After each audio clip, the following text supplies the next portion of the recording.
प्रथम अंक चित्त दर्शन।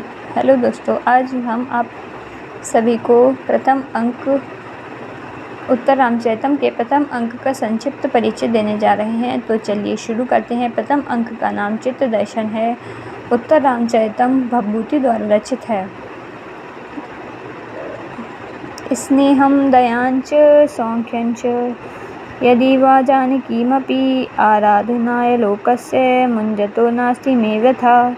प्रथम अंक की कथा वस्तु के विशेषण। स्थान अयोध्या। उत्तर रामचरितम के प्रथम अंक की वस्तु को प्रधानतया निम्नलिखित 7 भागों में विभक्त किया जा सकता है। पहला प्रस्तावना, दूसरा अष्टावक्र और राम, तीसरा राम और लक्ष्मण, चौथा चित्त दर्शन एवं तज्जन्य राम तथा सीता की मनोदशा, पांचवा दुर्मुख और राम, छठा लवण त्रासित ऋषि समुदाय की सुरक्षा में श्री रामचंद्र जी की सक्रियता एवं सातवां सीता जी की वन यात्रा के लिए प्रस्थान। प्रस्तावना। नांदी पाठ के अनंतर सूत्रधार का प्रवेश होता है। वह सर्वप्रथम नाटककार का परिचय देता है। उसके अनुसार नाटककार कश्यप गोत्र में उत्पन्न हुए हैं। वे व्याकरण, मीमांसा और न्याय शास्त्र के विद्वान हैं। उनके पिता का नाम जतुकर्णी, उनका नाम श्रीकंठ तथा वे भवभूति इस उपाधि से विभूषित है। तदंतर नट प्रवेश करता है। नट तथा सूत्रधार की उक्तियों से निम्नलिखित बातें स्पष्ट हो जाती हैं। लंका के युद्ध में सहायक बनने वाले महात्मा राक्षस विभीषण, ब्रह्मर्षि आदि को श्री रामचंद्र जी द्वारा उनके स्थान पर भेज देने के कारण चत्वर स्थान चरणों से शून्य दिखलाई दे रहे हैं। महाराज राम की माताएं यज्ञ के लिए अपने जमाता ऋष्यशृंग के आश्रम में गई हुई हैं। गर्भवती होने के कारण सीता जी उनके साथ नहीं जा सकी। रावण के घर में रहने के कारण अग्निशुद्ध सीता जी को भी साधारणतया लोग विशुद्ध नहीं मानता, किंतु श्री रामचंद्र जी अभी भी इस तथ्य से परिचित नहीं है। गुरुजन के विरह में से खिन्न सीता देवी को सांत्वना देने के लिए रामचंद्र धर्मासन से उठकर वासगृह में प्रविष्ट हो जाते हैं। दूसरा अष्टावक्र और राम। स्थान वासगृह। वासगृह में रामचंद्र जी और सीता देवी के वार्तालाप के मध्य ही कंचुकी अष्टावक्र के आगमन की सूचना देता है। अष्टावक्र की उक्तियों से निम्नलिखित सूचनाएं मिलती हैं। रामचंद्र तथा और सीता देवी के कुशल प्रश्न के उत्तर में देते हुए अष्टावक्र गुरु भगवान वशिष्ठ के सीता जी को दिए गए केवलम वीर प्रसवा भूया, केवल वीर प्रसविनी हो, इस आशीर्वाद को सुनाते हैं। वे भगवती अरुंधति, कौशल्या आदि रानियों तथा शांता का संदेश भगवान राम से कहते हैं कि सीता जी का जो भी गर्भ दोहन हो उसकी पूर्ति अवश्य करनी चाहिए। ऋष्यशृंग सीता जी को पुत्र पूर्णोत्संगा रूप में देखने की कामना से युक्त हैं। भगवान वशिष्ठ का आदेश है कि महाराज राम पूर्ण रूप से प्रजा का पालन करें। राम और लक्ष्मण। स्थान वासगृह। वासगृह में लक्ष्मण जी प्रविष्ट होते हैं। उनको देखकर अष्टावक्र निकल जाते हैं। लक्ष्मण श्री रामचंद्र जी से अर्जुन नामक चित्रकार द्वारा चित्रित उनके रामचंद्र जी के और सीता जी की अग्नि परिशुद्धि तक के चरित्र को देखने की प्रार्थना करते हैं। रामचंद्र जी उनको देखने के लिए सीता जी के साथ प्रस्तुत हो जाते हैं। चौथा चित्त दर्शन एवं तज्जन्य राम तथा सीता की मनोदशा। इस प्रसंग में सर्वप्रथम जम्बूकास्त्रों के दर्शन होते हैं, जिसको रामचंद्र जी के आदेशानुसार सीता जी प्रणाम करती हैं तथा रामचंद्र जी भी सर्वत्र दानी त्वत् प्रसूति मुपस्थास्यन्ति यह आशीर्वाद देते हैं। तदंतर प्रधान रूप से मिथिला वृत्तांत, अयोध्या वृत्तांत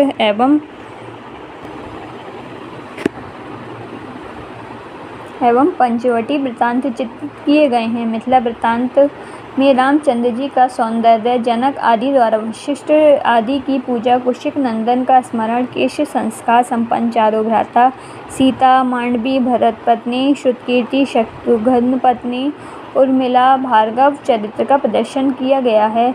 अयोध्या वृत्तांत में माताओं का स्मरण, सीता का विवाहकालीन अवस्था, मंथरा वृत्तांत, इंगुदी पादुपम्र जहाँ निषाद राज से रामचंद्र जी की भेंट हुई, जटा संयमन वृत्तांत, भागीरथी दर्शन, श्याम नामक बट उसके नीचे सीता देवी के शयन का स्मरण, विराध वृत्तांत, बैखानस शांति, तपोवन के दर्शन, जन स्थान के मध्य में प्रसवण नामक पर्वत, वहाँ की लक्ष्मण द्वारा की गई शुश्रूषा का स्मरण, गोदावरी, राम एवं सीता दोनों के वन निवास का रामचंद्र जी द्वारा स्मरण चित्रित किया गया है।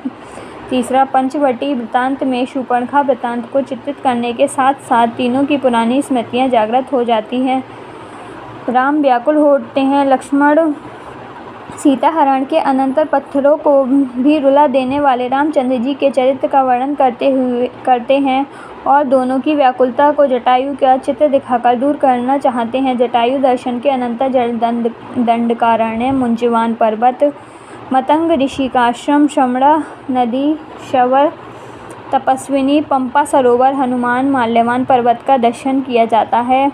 इसी बीच सीता जी थक जाती हैं, लक्ष्मण विश्राम की प्रार्थना करते हैं और सीता जी रामचंद्र जी से वन भ्रमण के पश्चात गंगा स्नान की इच्छा प्रकट करती हैं, जिसको रामचंद्र जी स्वीकार करते हैं। दुर्मुख और राम स्थान वातायन का उपकंठ, चित्त दर्शन, परिश्रांत सीता वातायन के उपकंठ में श्री रामचंद्र जी का सहारा लेकर उनके वक्ष पर सो जाती हैं। प्रतिहारी प्रवेश कर गुप्तचर दुर्मुख के आने की सूचना देती है।